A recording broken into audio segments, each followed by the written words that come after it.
Hey everybody, welcome back. Thanks for listening to a half hour of disjointed nonsense for the first time around. It's funny, I've actually got notes that are across the room that I couldn't get to because I didn't want to walk too far away, and there was a lot of stuff that I missed, so we're just going to keep talking about horror movies. Just as we were getting fresh beers, we were talking about another half dozen remakes that we all meant to mention. Last House on the Left, plus movies like The Hills Have Eyes, and I had mentioned during the first part a top 3 horror movies. I'm going to leave number 3 ambiguous, but my top 2 are definitely going to be The Thing, and one that I think we can all agree on, Event Horizon. That's a very good movie. Yes. Event Horizon is one of the few movies I've ever seen that I found actually scary. Granted, we're talking, I watched when it first came out, so I was 14 or 15. Didn't they market it as an action thriller though? I feel like it's late 90s, right? Yeah. Late 97? Yeah. Okay. 97, 98 right Yeah. now. I feel like having not seen it until I was older, I just remember Lawrence Fishburne and hey, remember Jurassic Park guy and like action and space, Spear guns. and then you realize it's basically closer to Doom than the Doom movie is. Yeah, because like I said, I expected to see, action and lots of stuff running around and shooting stuff. Then all of a sudden, Sam Neill had no fucking eyes. And one of the most What's chilling going line on? deleries ever. Yeah. Where we're going, we won't need any Where eyes. we're going, we won't need eyes. Yeah. It's One of the not most brown. one of the most iconic, I think, horror moments of all time, and every bullshit BuzzFeed article, top horror movies, fuck yourself. None of you ever include that movie, and it's one of the best. Liberate tutte me ex inferi, save yourself from hell. I get chills when I hear him say that, holding his own eyeballs out, because that's fucking scary. Man. And that's not just shock value, that's holy crap, this went somewhere that I was not expecting. Yeah, I went south real fast. Because it again, that's relatively slow burn. It's they find the ship that disappeared 30 years. Something like Something like that. that. Like 30 years, it was like an early jump drive ship or something, and they're like, oh, just pop back in, wonder what happened, and then they look at the logs and they're like, I wish I didn't wonder what happened. Which, you know what, we were talking about Lovecraftian stuff, and that is about the most Lovecraftian thing there is, because Lovecraft is all about, you don't actually want to know what's out there, because if you do, it's going to fry your fucking brain. You could fan theory that movie as the closest to getting a Warhammer 40k movie possible. That's definitely the warp for any Warhammer players out there. But yeah, I mean... Astropaths, heads exploding. Yeah. Before we get too far off topic. Also, it was definitely a precursor for the Dead Space games. Everybody's played those. Very hand-in-hand, Dead Space and Event Horizon. Although not Hellscape, Necromorphs, but similar concept, because I would say it's a definite horror movie in space. So, other horror movies we didn't talk about. The movie with more trolls than Trolls 2, Ernest Scared Stupid. The fact that I remember anything about that movie still scares the shit out of me. This is a clear example of how your early childhood morphs into a brownout state for the rest of your life. Because I swear to God, I watched 15 or so fucking Ernest movies as a kid. I don't remember a single minute of them. I watched like Super Dave Osborne. Don't remember a single minute of it other than Super Dave Osborne was a thing. Like, it's just so weird, like, that like, your early childhood just becomes a gradual, just brown state as you get older. I unfortunately do remember Ernest Scared Stupid, and what the fuck is Miak? And why did they kill a troll? And he turned him into wooden dolls. Oh my god. There are some questions that are just, plot. Why are we going to bury this guy alive with scarabs and put him somewhere that if you ever resurrect him, he becomes an evil undead Egyptian god that has to be fought by Brendan Fraser? Or Tom Cruise. Or, Yeah. Well, that's enough of a topic right there. Like, why did Universal decide we're going to take our horror staples and put them in a shoddy Marvel-style action franchise? Like, why not just revitalize them as horror icons? I would love to see an updated Creature from the Black Lagoon. I don't know what they'll do with it. It's I not thought that they were really... actually making one. They were supposed to, but with the downfall of the Mummy, everything that I've read has seemed to indicate that most of this is on the back burner. Even the upcoming Bride of Frankenstein movie, they are sort of separating and making its own thing, not part of a larger universe. I feel like a lot of going back to what Drew said, they're taking old horror iconic villains and making them into these big budget movies. Like, I feel like they're taking a page from the Resident Evil video games that started out as horror, and now it's something completely different. Like The Mummy with Tom Cruise, it's completely action. I would say that even the Hugh Jackman Van Helsing movie, although not horror, you would have thought that they would have seen there that it just doesn't work. Like, yeah, you could take all of our monster pantheon, throw them in an action movie. It just doesn't work. Audiences don't want that. Yeah, you literally had everybody in that movie but the creature from the Black Lagoon. And it was straight up action, and nobody cared. Well, and talking about Van Helsing, Drew and I were talking earlier about vampires in general. Van Helsing, the action hero, is not anywhere near as interesting as Van Helsing, the foil to the immortal evil that is Dracula. And vampire movies in general, for the longest time, got away from what makes them scary, which is why I love 30 Days of Night so much. I was just about to bring that one up before 2 seconds before you said it. It went from being, it's sort of like, I don't know who directed that movie or wrote it. When we were talking about it at work, I was talking about how with these monsters, I like the idea of you have to tell a certain type of story to make that monster scary. Like, I feel like if you were to do the creature from the Black Lagoon now, you'd want to do it as kind of like almost like a Loch Ness Monster type movie, where it's like an investigation movie, you don't really where they run into it somehow. Yeah, whereas with vampires, I like stuff like Interview with the Vampire, where it treats vampires as this romantic, like not as romantic like a love story, but as a like romantic kind of tale. Yeah, like it's got a very old-fashioned feel to it. And there's still enough actual horror in it. I mean, trapping people in a room that's going to eventually have sunlight. At the same time, they threw what's-his-name into a coffin upside down and walled it up so that he would eventually go nuts from lack of blood. Oh, yeah, Brad Pitt's Louis character. Yeah. It's, Is that Kirsten Dunst's best role? I think she won, didn't she win an Oscar for that, or Best Supporting Actress or something? I think she did.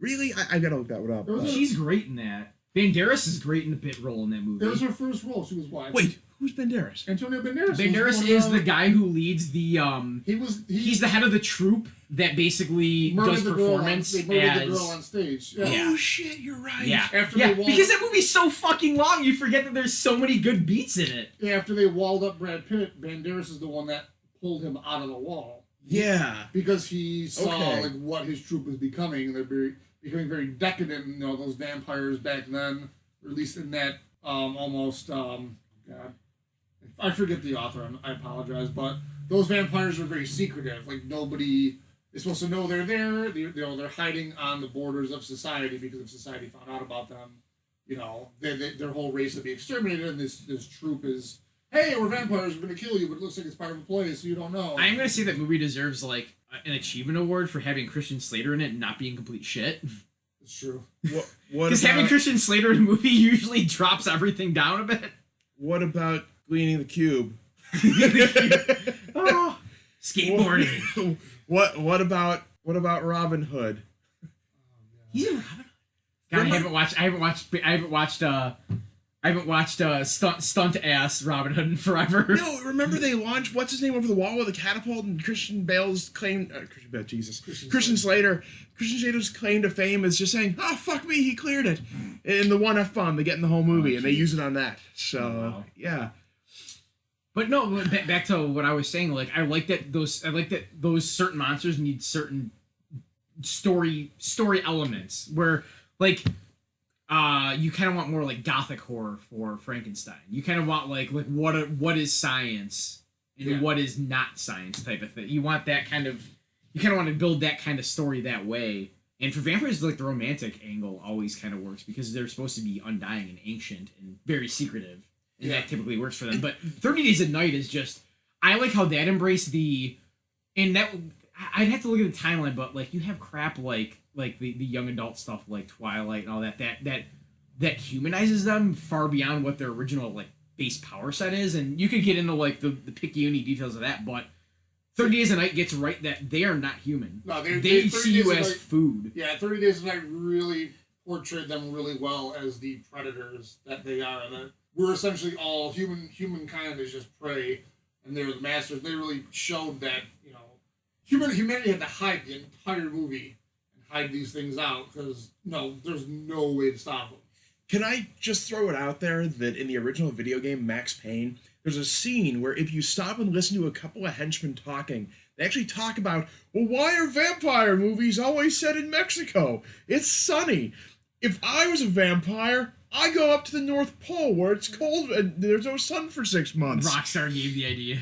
And the other guy next to him says, you fucking idiot, what are you going to eat at the North Pole? And the other guy takes a second and responds, Eskimos. And then at that point the conversation ends. Yeah. You don't jump through and shoot them. But I love the fact that maybe, just maybe, someone was playing a video game and actually thought, that's a great fucking idea.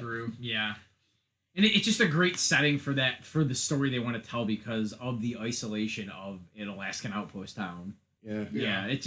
That just everything worked perfectly there, and I think it just fell by the wayside. I don't know if it was because it wasn't marketed well, or if it was just vampires were a thing yet or weren't a thing yet. I'd have to look at the timelines. I would say. I think before that, the last vampire movies that actually had vampires in them would have been either Dracula 2000, which we won't talk about, or John Carpenter's Vampires, which at least had James Woods. Yeah. Queen of the Damned.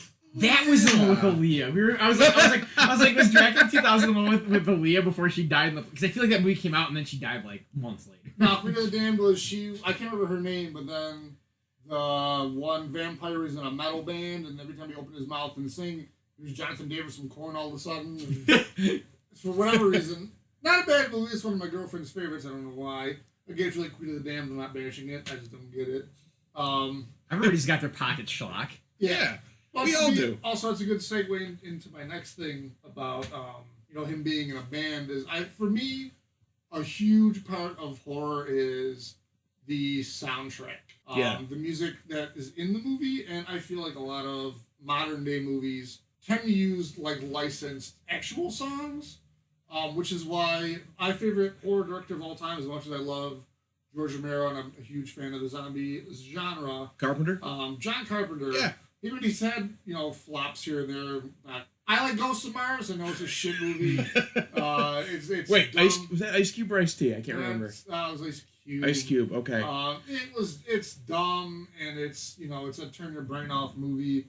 But again, still had John Carpenter's soundtrack style, which it's a very good pacing for the movie. Like, if you listen to, he does all his own soundtrack. So for Halloween, have you seen the review that Red Letter did on Escape from New York? Escape from New York, yeah. And Mike's just like, I think this movie needed a more triumphant soundtrack, and it's like, no, the minimal soundtrack is perfect for that movie. Yeah, that's what everything was. Like, if you listen to Halloween, it's essentially 2 or 3 notes on a piano. Well, you know what? Horror kind of does the like classic silent movie thing where you kind of have music set the tension. Well, and that's the best part. Like for the longest time, I hated Halloween 3: Season of the Witch because you had Halloween 1 and 2 had Michael Myers, and then you had this movie which didn't have Michael Myers. And I finally watched it again 4 or 5 years ago, and the first thing that pulled me in was the John Carpenter soundtrack. And then I read some stuff online, read some of his interviews on why he didn't do Michael Myers anymore because Halloween 2 he got blown up in the hospital, both his eyes shot out from a revolver. It's a flash wound. Yeah, he was dead. He could be a supernatural force of nature, but 2 slugs in the eyes and blown up in a hospital, you're not coming back from that shit.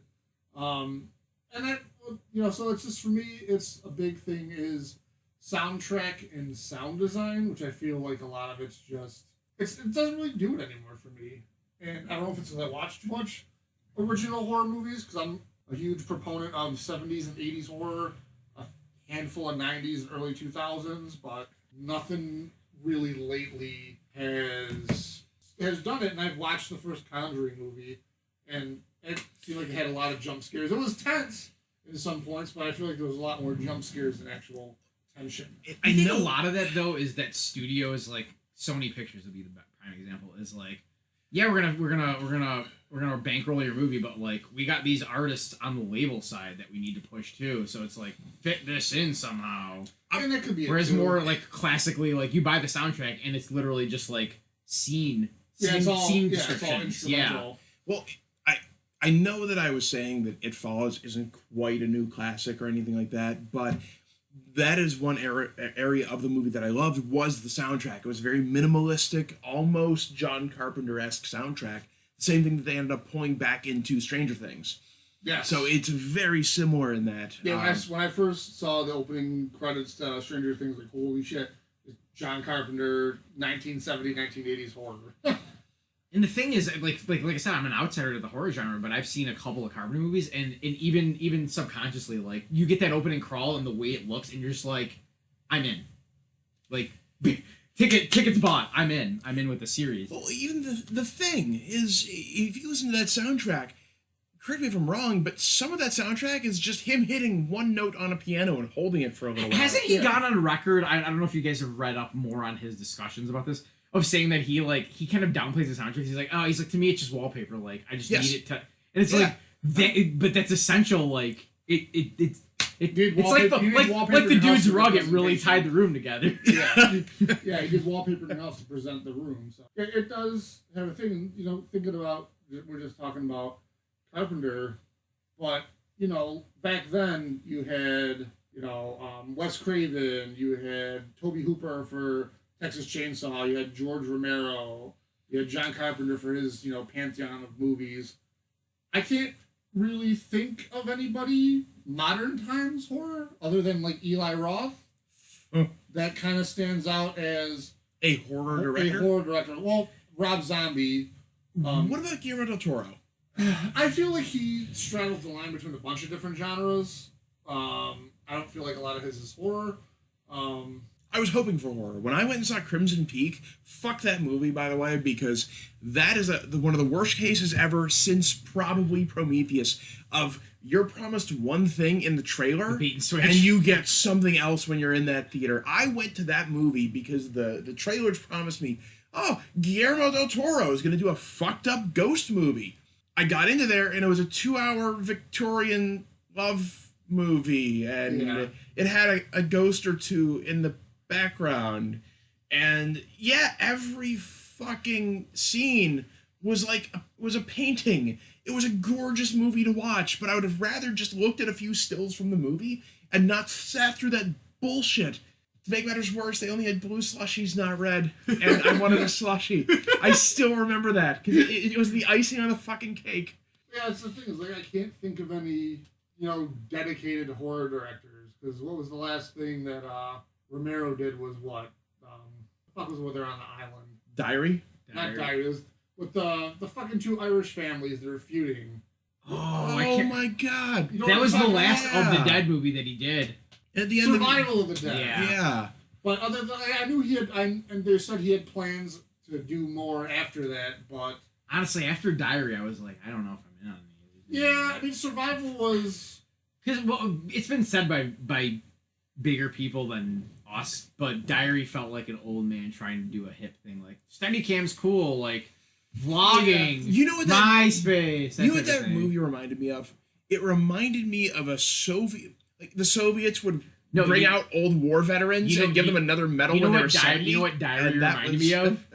Diary reminded me of the board game with the included VHS. Oh fuck! Yeah, I know what you're talking about. Yeah. The play and watch type of thing. That's what it really felt like. It felt like you were like, okay, when do I roll for my escape? But that could go into another topic of franchises kind of overstaying their welcome. But again, just going back to the state of the genre, like that's the thing, because I feel like horror now. Granted, I'd have to look at IMDb's to I have to do the research on this, but I feel like it's kind of like you directed some cool music videos and you want to do films, we'll throw you an easy cheap horror, and then you might do something else. A lot of directors don't want to be recognized for it, except for the few that you've named that are usually a little bit older. I mean, Eli Roth is in his early 40s. Oh yeah. But I mean, you don't have a lot of people now that are just like, oh, no, I want to be known for carrying the flag for this genre. Because who did Saw? James Wan, I think it was. Yeah. And then But he's I think another. he might have done the second one. And then after that, the only good movie I think he did that's not a horror movie was Death Sentence. I think that was James Wan with Kevin Bacon. I watched that again recently, and you're almost watching that movie just for the snippets with John Goodman. Yeah. Because he carries the whole thing. Kevin Bacon's okay, but that movie just what takes me out of it is the bizarre soundtrack. It's that almost it was the weird sort of all vocal music when Kevin Bacon's holding his dead kid, and it didn't feel like it fit the rest of the movie. Kind of like the weird almost Indian soundtrack in 8mm, Yeah. which hasn't aged well either. I kind of now knowing that we love Bad Times, I kind of want to rewatch it so that I could feel this. I could feel the nostalgia just curdling in my hand. I don't know. There's redeeming parts. You get to watch Nicolas Cage pistol whip to death James Gandolfini. Mm-hmm. So and then you in there Joaquin are Phoenix few, I'm not really there crazy Yeah. Joaquin Phoenix. So I'm not there here are Joaquin parts to it, but no, it is not aged well. Which for a movie that the first time I watched it, I thought was one of the most fucked up things I'd ever seen. Either it still is a fucked up thing and I'm a little desensitized to it, or I think it might just be because of when it came out. I'm thinking it's just not aging. it's in the Cage, the golden age of Cage of like the late 90s to where he would get movies. That's pre-Bees and pre-Declaration of Independence. So I give this 3 We Have to Steal the Declaration of Independence is out of 5. But no, I think 8mm is one of those where that the desensitization to a degree. But then again, I bet 7 came out around the same time. 7's a far better procedural thriller. 7's older. 7 was 95. Yeah, 7's 22 fucking years old. Yeah. Which is mind-boggling to me because I don't know what Brad Pitt is doing, what doctor he goes to. I like to imagine that he visits Bruce Campbell because Bruce Campbell played a plastic surgeon in Escape from L.A. Oh God! And then I'd like to think that Bruce Campbell really does that in real life. And that's how Brad Pitt has stayed so young. But has Carpenter gone on record saying he intentionally made that movie so crap because the studio was like, "You got to make another escape movie," and he's like, "I'll give you another escape movie. I'll really give you another one. Surf's up." Plus Che Guevara. What? Was he under contract? Did he have to do that? Should we just talk about the perfect terror and suspense of Snake Plissken doing layups? Yeah. And then the full court shot. Oh God. That Sigourney Weaver actually pulled off in Alien Resurrection, which might be the only good part of Alien Resurrection. And she did it over her shoulder. Resurrection, man. Alien was weird in that like when Cameron took it and turned it into an action like masterpiece, and then who did 3? David Fincher. Fincher did 3, Yeah. and then was it Leterrier did Resurrection with a Whedon script? I know it was a French actor, or it was a French director who's sort of known. Yeah, I want to say it was Louis Leterrier, maybe. Whedon had an amazing script originally written, and he's got a record. Did Whedon ever have an amazing script? Can we culturally be over Whedon being great? No. I've already been over that, but because I'm of the school that when people talk about, well, you gotta watch Firefly, I tell them I watched Cowboy Bebop. I don't need to watch Firefly. Having seen snippets of the script, it was supposed to be something totally different. The weird white, not quite alien making out with Ripley, which is sort of. It's the only scary aspect of that movie, really, is the hybrid. The hybrid's kind of creepy. I kind of thought that Ron Perlman hitting on Sigourney Weaver was the scariest part. Ron Perlman is a national treasure.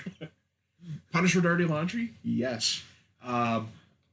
But no. How did that bottle stay intact? But they're supposed to get to Earth, and there's supposed to be a big final fight for Earth between the aliens and on the ship, trying to keep it on the ship. They were supposed to actually land, and that stuff was supposed to be on there and getting out. Okay. So he had a script that was at least plot-wise serviceable, and I don't know if it was budget or just whatever. Have they said whether or not Blomkamp's Alien movie is gonna ever get made? I think or has that been mothballed entirely? I think it's been done. they put that on the show. I would say we have a better chance 13 years later of seeing a Del Toro at the Mountains of Madness than we have of seeing. But like Alien's one of those where Dad backed up the car. Because I feel like you get Alien, which is horror. Yeah. You get Aliens, which is action horror, and then Alien 3 is like we want to kind of go back to being like isolated horror, but we've already shown you that these characters are capable, so we gotta have action in it. And look, there's a dog alien. No, it is one of the most David Fincher movies I have ever seen. You could watch that movie, like you hear certain guitar riffs and you know what band it is. Alien I haven't watched them in a while. Is Alien 3 bad, or is it bad because it killed Newt? Like, is it bad because in order for it to be isolated and Ripley alone again, they had to throw away everything that was earned by 2? I'm not even going to say it's bad. It's not as good as the others. It feels a little rushed, but it has Charles Dance. It kind of feels like, to me, it always kind of felt like Alien New Game Plus. Like, it kind of felt like, oh, like, Ripley has all of, like, the understanding of what she's fighting, but she's back in a similar situation. Yeah. Switching topics a little. John, I promise we would talk about this. Just... explain. We've been friends. The tour de force. We have been friends for almost 20 years. Yes. You got me to watch part of this movie once. I made it halfway through, and at the cotton candy, I had to stop. We didn't make it halfway through. We went to Blockbuster Video to show our age. And be kind. And on VHS. Please be kind. Rewind. And it was on VHS. And we rented Killer Clowns. For you kids out there, that's what tapes are. Yeah. When you say you tape something, that was something that people of our generation physically have held. But Killer Clowns from Outer Space. You love this movie. I couldn't get through this movie. The only other person I know that loves this movie as much as I do is Adam Goldberg. He also is able to sit through the non-Mystery Science Theater version of Manos the Hands of Fate on multiple occasions. Good for him. I don't know. I love just shitty, cheesy B horror movies, and this is about as shitty, cheesy B horror movies as you can be. And I think I like it so much because they embrace it for that fact. Like the Kyoto brothers know we have fucking alien clowns destroying towns with carnival weaponry. And they never try to have it come off as something that's not. That's, I think, why I like it so much. Like, you got a movie where you got 10-foot tall alien clowns and a flying fucking big top are shooting popcorn guns, smacking people in the head with giant mallets, using shadow puppet dinosaurs to eat people. And they got a fucking balloon dog that's actually a live dog chasing cars. And I think it's because they go with it so wholeheartedly and just go so into it. I appreciate what they do. It sounds like they somehow were able to, like, remember a childhood fever dream for their entire life. And that sounds awesome. And I remember, you gotta embrace the absurdity sometimes. Sometimes you just gotta say this is pod race. Well, it came out in '88. I was 7 years old, and it scared the shit out of me because it taps into that. And the big thing is that everybody's afraid of clowns. Like, one of the biggest phobia is clowns, as shown by the It release that just came out. People still are terrified of clowns, and so as absurd as it can be, it did still have horror elements to it, like the cop going through the police station to find the lieutenant, and finding the lieutenant getting back into the cheese turned into a fucking sock puppet that the clown was talking through. Isn't that the movie where he just answers the phone, police, on a regular old rotary phone? Oh, yeah. Awesome. Okay. And it doesn't even look like a police station. It looks like they threw a desk in a room. That sounds awesome. That just sounds like every B-schlock intentionally done as B-schlock. And it's got my favorite line in a horror movie. I believe it's John Vernon, and if I get the name wrong, I apologize. He also played the Dean in Animal House. He plays Mooney, and when the whole killer clowns, they're being talked about, like when the teenage lovers reveal, like, hey, there's clowns, they're killing people. John Vernon just goes, killer clowns from outer space. Holy shit! I love that line. I don't know why, but it's the best line in a horror movie. Because he just delivers it with, like, gravitas. this Harold Ramis stone face. Holy shit. It's perfect. I almost want to do a whole new side series where we just go back and we find a movie that one of us loves and we force the others to watch it and just do a quick review of it. And You this just might call be it Watch My Shit. Yeah, sure. Just watch my shit. And this might have to be the first movie. John, you might have to come back and I have it on Blu-ray. I have it on DVD. Wait a minute. I love that this type. No, I love that. Like this type of stuff always makes it to Blu-ray. It may not be a perfect transfer, but this stuff always makes it, which tells you that there are people who love it. It came out a couple years ago. The rumor anyway that the Kyoto brothers have been working on a miniseries to do Killer Clowns Part 2 in a 4-part, like not made for TV anymore, but like made for Netflix or made for Hulu, about a new clown invasion with the same people from, almost 30 years ago now that were in this movie. I would watch the shit out of it, is all I'm saying. I suppose at this point in my life, I owe it to you to give it another shot, so I think I would too. I'll bring it over. And I'm not even going to defend it. I'm not going to say you need to watch this movie because it's great. For me, Killer Clowns ranks right up there with Troll 2. I love Troll 2. The movie is hot garbage. Doesn't it also have a shit movie? popcorn what are movies? Entertainment. It does have a popcorn scene. But it's one of those movies that it has elements of horror. It has elements of comedy. And again, if you don't like Killer Clowns, it's fine. I'm not saying, it should go back and win a fucking Oscar. But if the Oscars had any value. I think the biggest upcoming episode. I think the biggest reason I like Killer Clowns from Outer Space is it knows what it is. It's aware of what it is, and it doesn't try to pretend it's something it's not. Like if you're pitching a movie that's alien clowns turning people into cotton candy, and then the fucking clowns are drinking their blood with silly straws, which they do, good for you, because you haven't had one hell of a pitch to get that movie published. It's like Bronco riding. It's like if you can get them in the door, you might as well see how long they're gonna stay. So you might as well take it as far as you can. I remember trying to watch it with you guys years ago, and I think they got into the big top, and people were like, "All right, this is stupid." I think the popcorn gun got fired once, and then Ryan hit the stop button. This is as far as we got. I mean, we're also talking.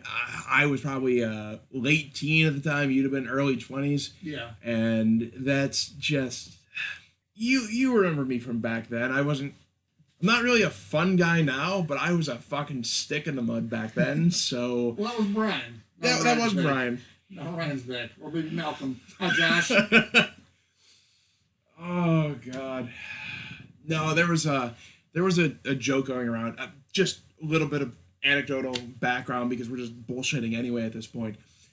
Back when I was in college, I had braces for the first couple years, and I hated how young I looked.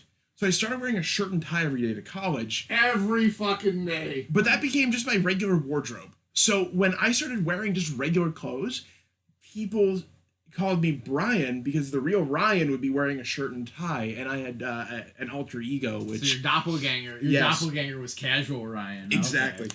So just a bit of backstory. I feel the same of where you're in your teens, you have that artificial cultured element of yourself where you're like, I don't watch garbage. Yeah. That do. was me. But you Holy do. Shit. But you do. See, but garbage is like... That's the thing, like...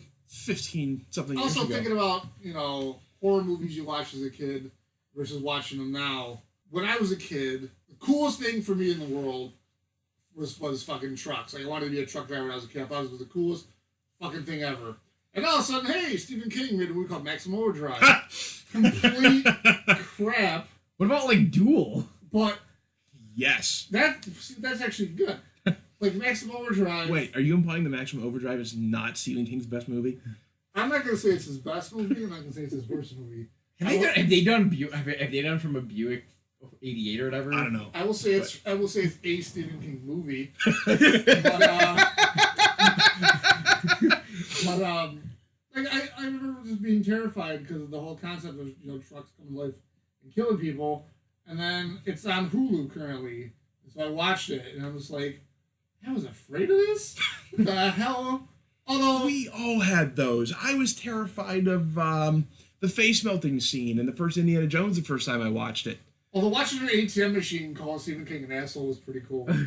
How do you get over here? This machine called me an asshole. Embarrassing And that's how it Wait, starts. that's the one that intrudes in the nuts with the can of pop. Yeah. embarrassing That was fucking childhood Stephen fears. King. Embarrassing childhood fears. Sure, if we're going around the table. The stupid Bill and Ted's Bogus Journey when the robots take their heads off. When I was like Wow. little, that creeped me out. And then I don't think I ever saw Beetlejuice until I was older, but I would have lost it when they go back to the office in the other world and have to morph their faces so they look like they're trying to scare people.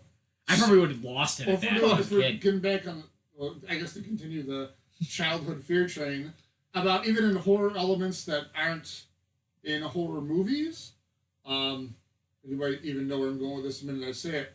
I used to love, again, this is showing my age here. When I grew up, in my day, we had a guy called Pee Wee Herman, and he did a movie called Pee Wee's Big Adventure, and there's a scene where he's hitchhiking down the road. Large with a Marge? Large Marge. And when Large Marge tells her story, and then she's like, he looked like this, and she turns, and very shitty Tim Burton now, claymation shows her face deform into this monstrosity. Fucking terrifying. Yeah, Scared the shit out of me. I was right there with you. I this couldn't is one watch of those- that scene. I had to turn my head every time it This came is on. one of those childhood fears, though, that I would, until you had said that, I would have been just too embarrassed to say, yeah, hey, me too. Or but- the scene with the fucking clowns dissecting his bike. Like, it's, That movie's a masterpiece. I will die on that hill. That movie's awesome. it's That a movie great is movie. awesome. How Big Top Pee Wee how never happened. funny is it when he gets on that bike and just rides right into that fucking sign? Oh, that was great. But, oh. But no, yeah, those are just those weird formative scares that that might jumpstart why I kind of like that rush of. And that's kind of what me and Ryan touched on yesterday when I briefly talked to him, is that I think people like horror movies because people ultimately like being scared, and it's a safe environment for them to do, whether it be their home or a movie theater. I can get scared knowing nothing. So bad is let gonna me happen to let me put my fictional blazer and my haughty asshole persona on. It's what makes plebes feel alive when they're not introspective like most like more educated people are. Is just that fear is the only way that you realize they're alive. Like when you don't really think about what being alive is often. We should just turn this into the Catharsis podcast, because the first one we did was disaster movies. We talked about catharsis. No, honestly, about the second podcast we did was post-apocalyptic. We talked about catharsis, and now we're talking about catharsis. Honestly, though, about catharsis, is that an element to horror? Because the one that Absolutely, immediately comes to mind is in Grindhouse, in Death Proof. Like the end of that movie. Granted, it's of course just a really quickly shot Tarantino movie, but like the whole like the jump and like pause like yeah, we beat evil Kurt Russell at the end of that movie is very like cathartic and funny into that that movie. But is that an element to it? I mean, because I know in some, I would say in some of the better horror movies, it's kind of surviving yourself, just surviving even if you're maimed is good enough. Well, yeah, But like getting one over sometimes is going like to survival, you can do Trying to crawl out at the end of Saw. trying to crawl into Saw, or even going way back when the original Texas Chainsaw, when the girl escapes the cannibal family at the end of the movie, and she's Just running going down the away in road. the pickup truck, and Yeah. she's maniacally laughing. And then the second movie, they explain that she died later on from her wounds in the hospital. Which I will say, I am in the group, which I guess we're a minority probably, of people that like Texas Chainsaw Massacre 2 over the first one. I don't know if either of you have That's seen a bold statement, it is, but a good I'm statement. willing to hear you out. It's like a lot of people, like when Texas Chainsaw first came out, I think it was 74 maybe? You had a guy mutilating kids with a fucking big ass chainsaw, and yet you didn't see really much blood. The one guy gets hit in the head with a hammer, fucking squeals like a pig. No real blood comes out. But it was that, element of, you see the first kid get taken out, bam. and then they're in the general vicinity of the house. They don't know the kid's gone yet. It kind of goes back to that what we originally started in the original episode here of that slow burn terror is you know something's out there. They don't know something's out there. When is it going to get them? How is it going to get them? Is anybody going to get away? And I'm sure people by now have seen, the original Texas Chainsaw. Yeah, if you're concerned about spoilers on a 40-year-old movie, you shouldn't be listening to us. But a lot of people, and this is where Ryan wanted to hear me out, a lot of people shit on Texas Chainsaw 2. I mean, obviously, it's, Tobe Hooper was a director. He wanted to come back for it. Not Dennis Hopper's best work, but he was enjoyable. That would be Speed. Yeah. Off quiz, hot shot. But a lot of people kind of took, what's the word I'm looking for?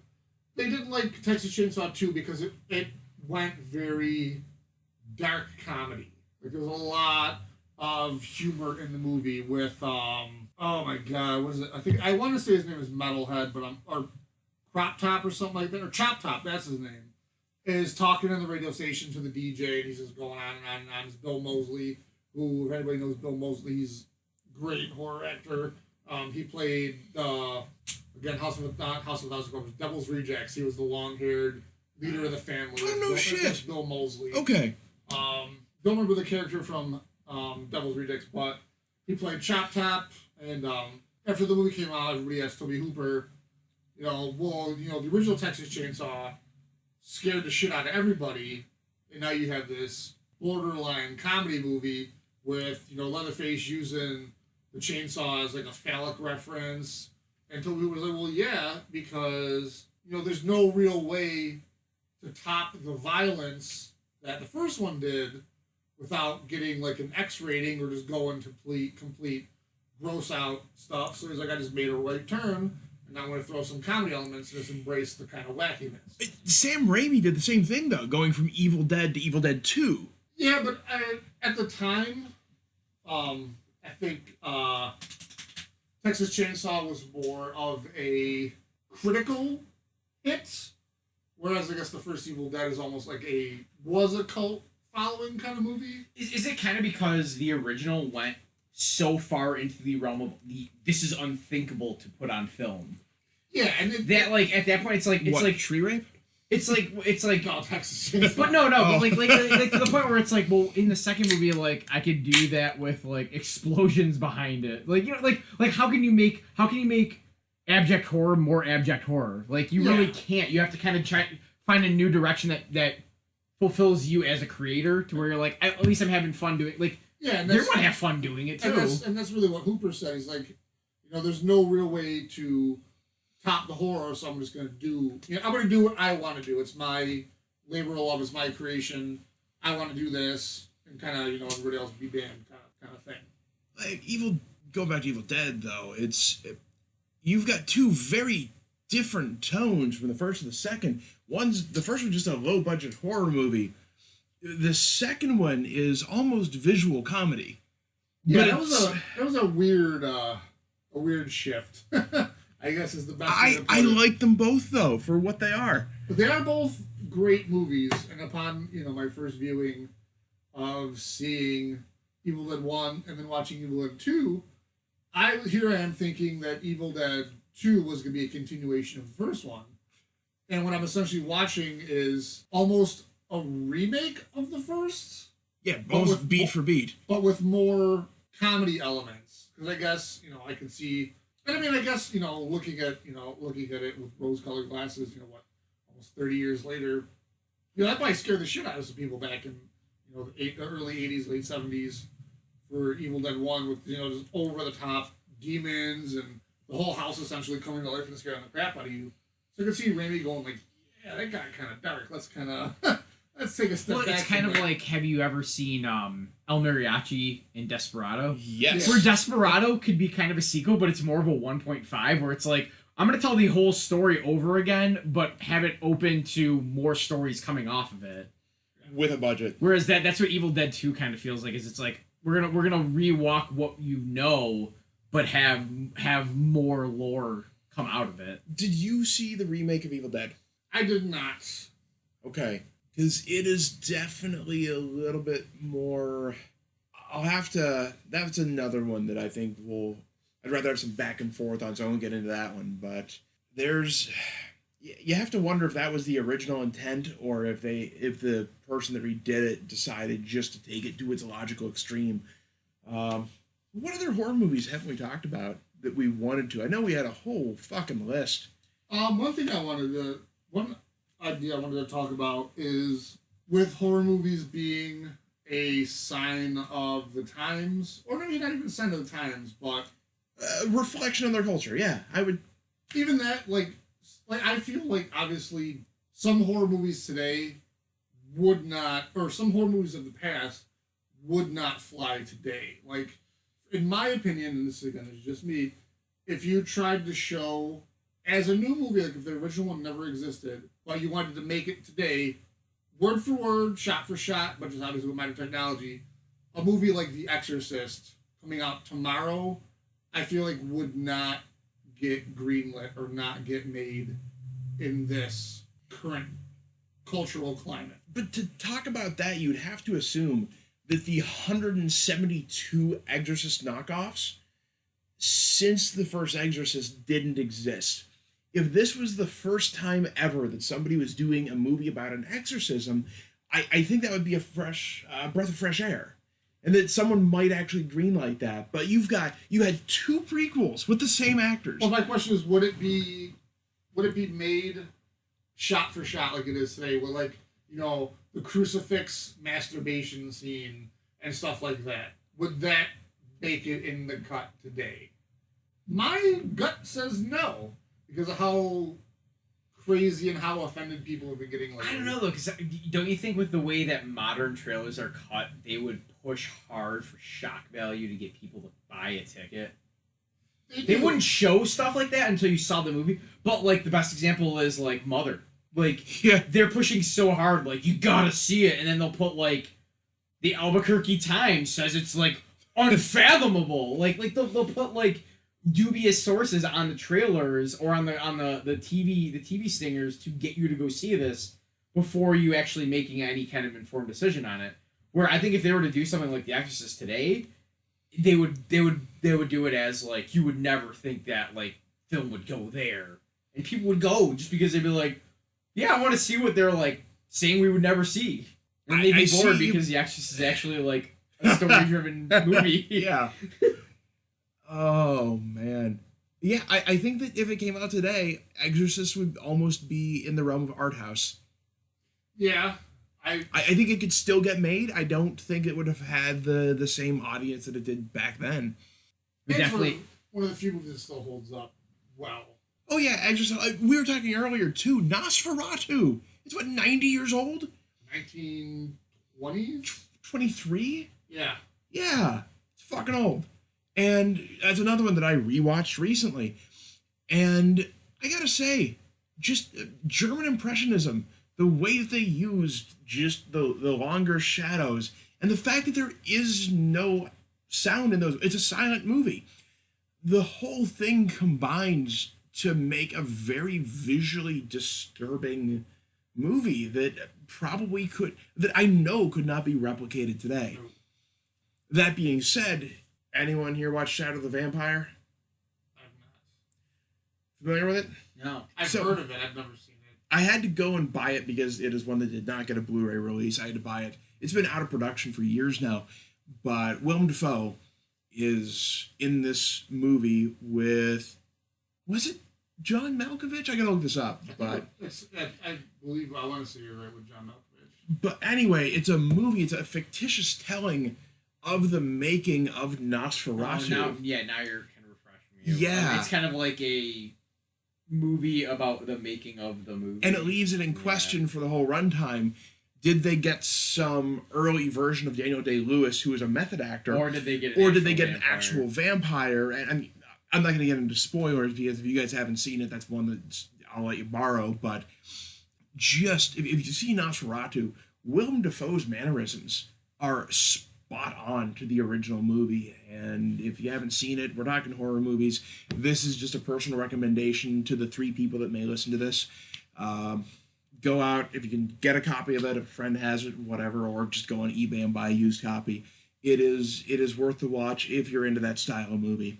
So we're hitting almost the hour mark. Don't want to go too much longer, but should we talk about like what our first like foray into the genre was? our first foray into the genre. Jesus. Or how about or even just something simpler like when did you realize that Day of the Dead is the best of the three? Not until very recently on that one. My technical first foray into the genre of horror, I remember I was in first grade, maybe, and I had chicken pox and fell asleep on the couch. That's right, I'm old enough that I had chicken pox because there was no vaccine at the time. I had it too. Yeah. Same here. Yeah, for all you kids listening to this that have never had to count the 2,000 little pockmarks on the back of your thigh alone.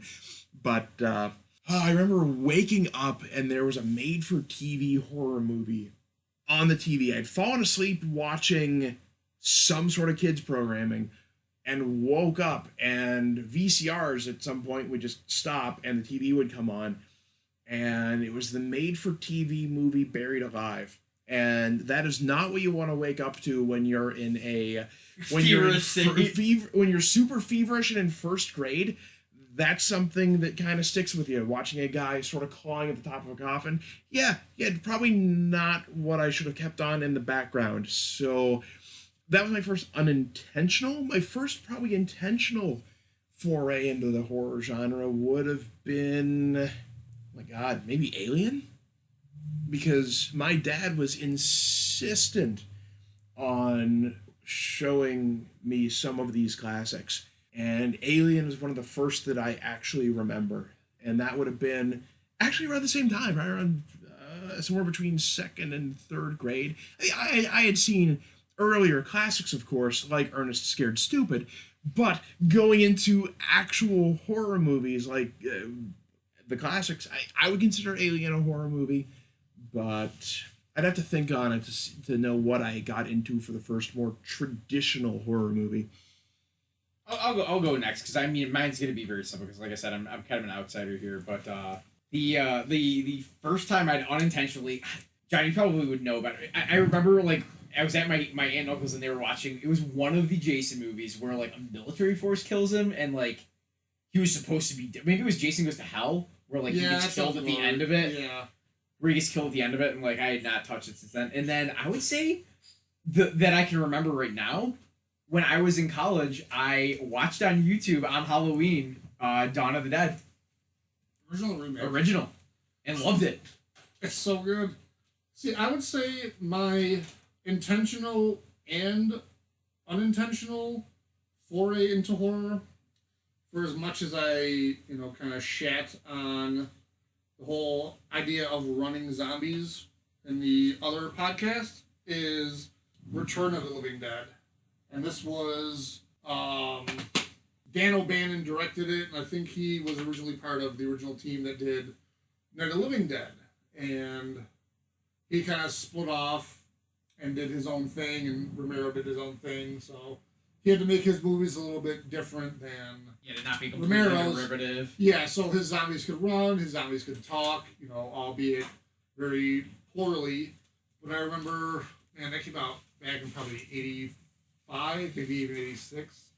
And this was on a TV show at night, and I remember I was sleeping over at my aunt's house. My brother would do sleepovers at her cousin's, and I woke up and it was on, and I didn't know what it was. I remember it being very different visually. Like, there was the scene I woke up to, sleeping on the couch, and I woke up, and there was a girl hiding in a locker, and there's a zombie puts a chain on the locker door and uses a crank to pull the doors off. For whatever reason, I remember, and obviously I'm 6, maybe 7 watching this movie, and thinking, like, when I saw this creature for the first time, I remembered it in my head. It was this green slime, and it looked like marbles falling off him. I'm like, what the fuck is this? And I remember I rewatched it because I bought it. A friend of mine was FYE, being in the Walden Galleria. The glory days of media play. Over here in good old Buffalo, New York. I bought it because it was on sale for like $3. And I watched it, and it was a very different... What I saw was very different than what I had in my head. It was the same scene, but it was the famous Tarman zombie, which is almost a skeleton. with his skin, falling off, and him saying famously brains. And then, all zombies movies from then on, zombies crave brains. But yeah, that was my first probably, foray into the horror genre, both unintentional and intentional. I say unintentional because I woke up and it was on, and that's something I chose to watch, but then I also didn't look away. I just kind of stayed and you were in trance, yeah. Stayed and kind of hung out. Well, I think some of the first that I watched intentionally, everybody remembers, at least in our age range, at least, I mean, for me, it was your parents telling you, you're a little young for Tales from the Crypt, and you snuck out to watch Tales from the Crypt anyway. Oh my god, I remember.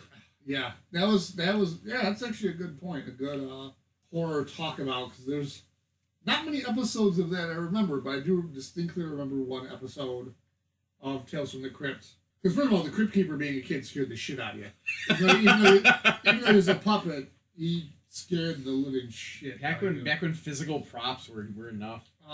You didn't need them to wink in randomizing sequences to like. And I think the big reason why this episode in particular, and I don't know the name of it, so don't chastise me for that, but the episode was a very beloved actor doing something different. One good, not modern, but other representation was Harrison Ford in What Lies Beneath, where Harrison Ford is the killer, but how is Indiana Jones and Han Solo a bad guy? Oh, how is Mr. Tanner asking if you've ever sucked dick for weed? Yeah. Yeah. But in this particular episode of Tales from the Crypt, it revolved around Christopher Reeve.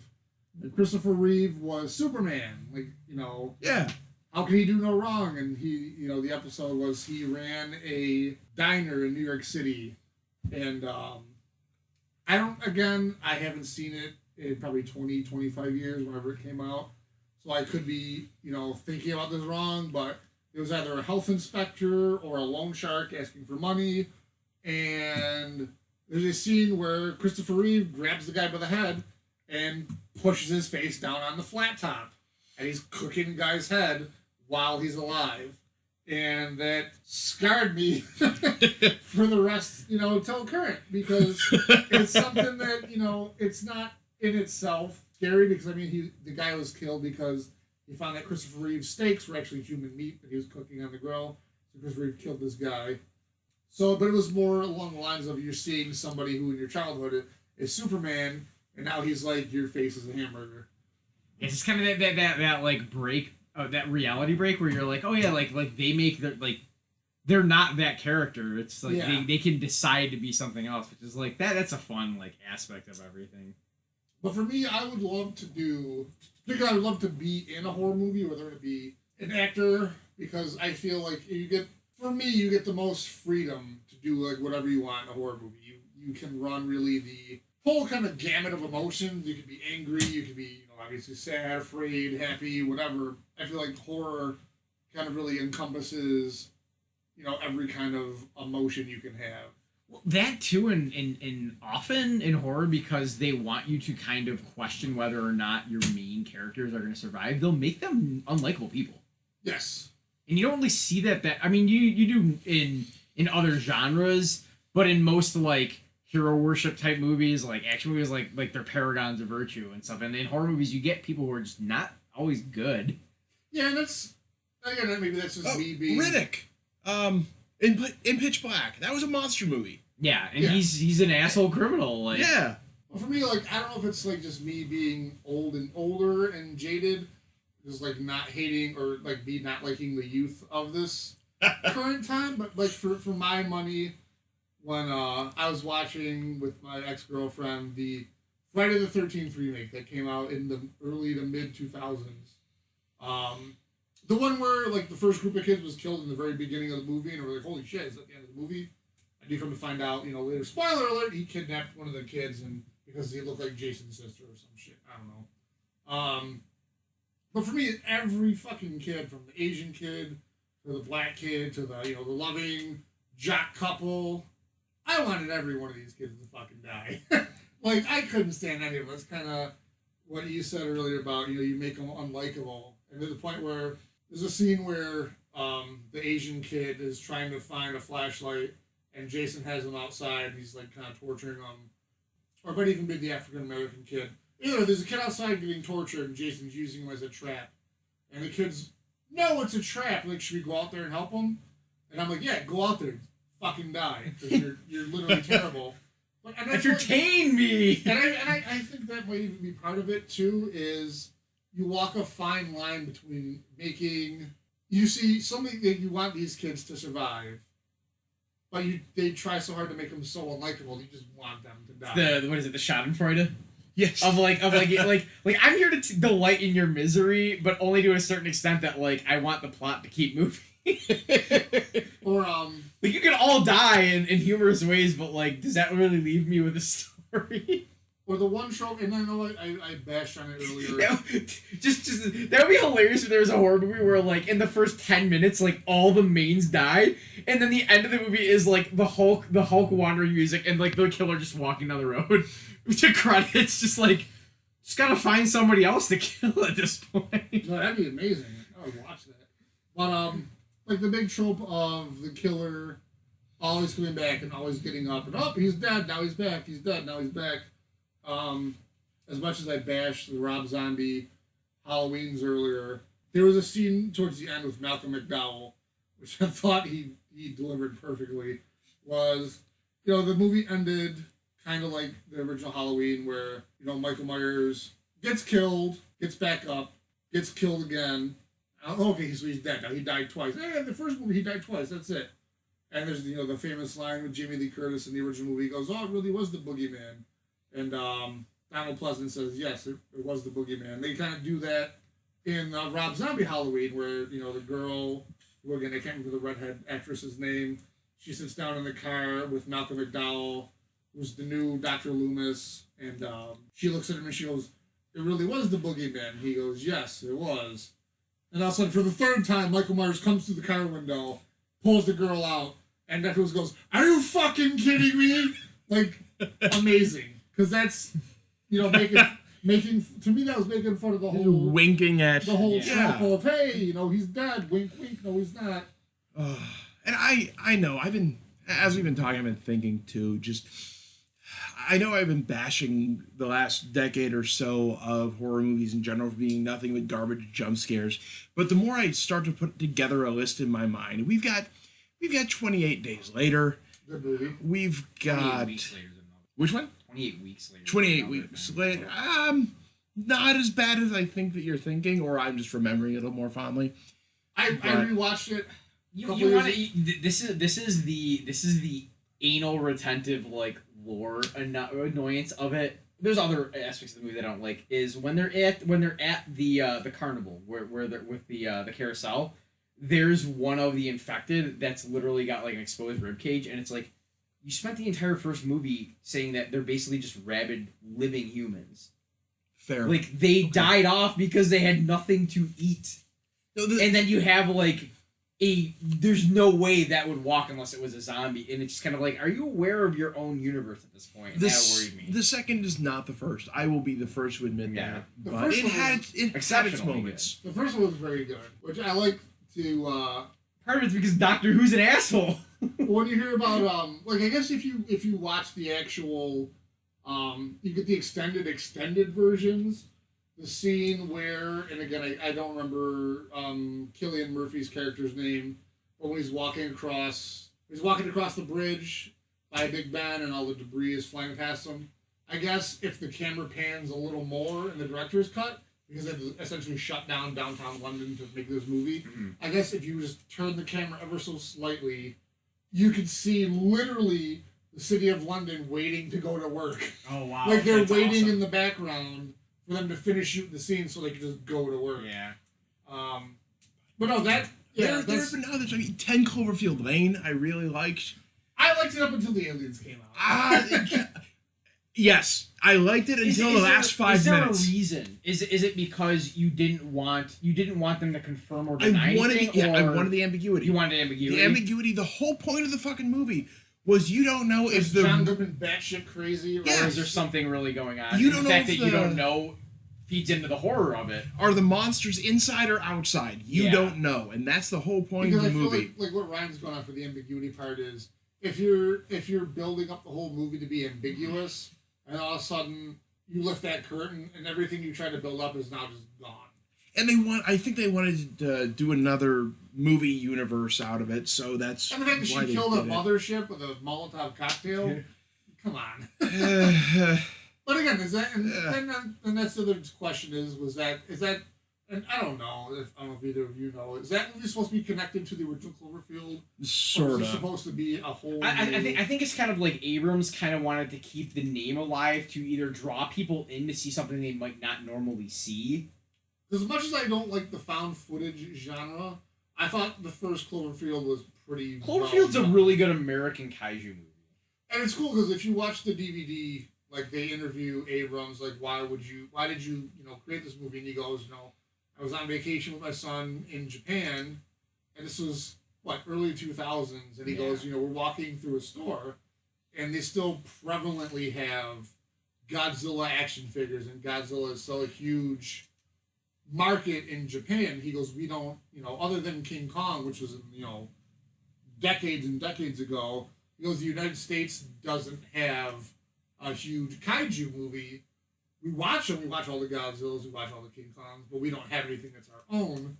That's what he wanted to make. I thought it was well done. I mean, obviously, some of the whole found footage is just crap, but I thought it was pacing. I like that they kept the monster pretty hidden throughout. Yeah. I like that you only got brief little glimpses of the scene where he's walking through the buildings and the little creatures are falling off him. And that it doesn't jump the shark of the main character's important. Yes. Yeah. They're just people. They're just civilians. Throughout that whole movie, they do action. Like the whole high rise apartment survivor thing is very actiony. But at the same time, it's that was just the only people who benefited from that was them. It wasn't like they were doing something to stop this thing. They were just trying to survive, which that aspect of it's pretty cool. John, did you not like the original Blair Witch? I like it for what it is. They did really try to be different. They tried to be something new. The ending kind of sucked for me. The ending left me very lacking. Just the whole, it's, he's there in the basement. I thought that guy facing the corner and then cut to black was, for the budget that they had, about the scariest that they could have made it. No, it was a very low-budget horror movie that, spawned something great for the people in it. But not great for the genre, because you said, found footage became, let's all do found footage and forget why we're doing found footage. 7 film school students were able to use what they could get from their school department to make this, and it made a ton of money. There was another one though, and I don't recall the name, but and I guess my main reason for not liking really the whole Blair Witch thing is because it did create that whole kind of genre that it doesn't take a whole lot of thought to make, at least in my opinion. And again, if you like that kind of stuff, don't think I'm discrediting. Oh, you can insult whoever you would like, John. All right, well, fuck you all. But there was a movie that came out mid 2000s. I'll just say mid 2000s because I don't know. That was based on a Spanish film of the same type. I believe the Spanish film was called Wreck. Quarantine, that's the one. Yeah. That was actually pretty good because my whole thing for not liking the found footage kind of harkens back to Cloverfield, the scene where they're running through the subway because the little creatures are chasing them, where you're not really showing anything. You just have the camera pointing at the ground, and you're kind of just moving the camera because they're running, which I get it. It's it's a found footage thing. That's what they're going to be doing in that situation. But I feel like it was, unnecessary kind of. In film, why imply something you won't show? Yeah, I like Quarantine because even though it was found footage, it was all point of view. You never really got those, not unnecessary, but I guess unnecessary is the best kind of word to describe the shots where you're just showing the wall because your character holding the camera is running and they're not obviously going to point it at the monster or point it at anybody else. What's funny is in those types of movies that's the type of thing that people would complain about. They'd be like, there'd be a scene where like the monster would be in full view, and they'd be like, yeah, like this guy's running, keeping the camera on, and it's like. Yeah. It's either that or it's the wall. Like, Yeah. if you want found footage, you got to commit to it being realistic found footage. I feel like there's one or two movies that I wanted to talk about that I will think of as soon as I hit the stop button. The nature of things. I'm also a couple beers in, so. So guys, I've had a good time talking about horror movies. Excellent. We'll watch Killer Clowns. Yeah, go watch Killer Clowns so that when we finally do our episode on that, I mean, I'm not quite ready to branch out into anything other than the basic podcast, but if we do start doing that series, I'm a man of my word, and Killer Clowns will be on that list. What else? John, have you ever seen Pontypool? I've heard of it, but I've not seen it. I feel like I've watched it, but I don't remember enough of it. That's another one of those goofy. There's so many horror movies like I can remember. I will say the one remake, get back on the remake train real quick before we cut, that I did enjoy was, if anybody's seen and I apologize for not knowing the director's name, but he did a 2006 or 2007 version of, it's called The Crazies.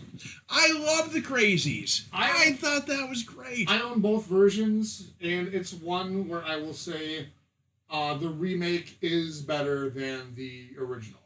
The original, again, George Romero, post Night of the Living Dead, but pre Dawn of the Dead movie. Had some weird bits. Some weird, obviously, again, in the 70s, hippies were prevalent. So lots of weird imagery and lots of weird shit in flower fields and whatnot. But I will feel that the remake was better than the original, and I feel like the deputy looks just like fucking James Franco, and it's not James Franco, and it bothers me. The guy looks just like James Franco. Yeah. All right, so thanks everyone for tuning in. That has been our first attempt at a new format with a third mic and doing two different versions. First, the actual podcast, and then just us bullshitting until we run out of stuff to talk about. So thanks for tuning in there. If you like that, please leave it in the comments. If you want us to do longer ones, or if you just want us to walk into traffic and stop this podcast entirely, also open the comments there. Okay, that's outro number 1. I can edit that out. Oh, shit. No, this is, this has been our attempted new format, bringing on a third mic, spreading it into 2 parts, talking about first the topic, and then just sort of more of a free form and until we get bored. Thanks again for listening, and we'll have more stuff to you soon.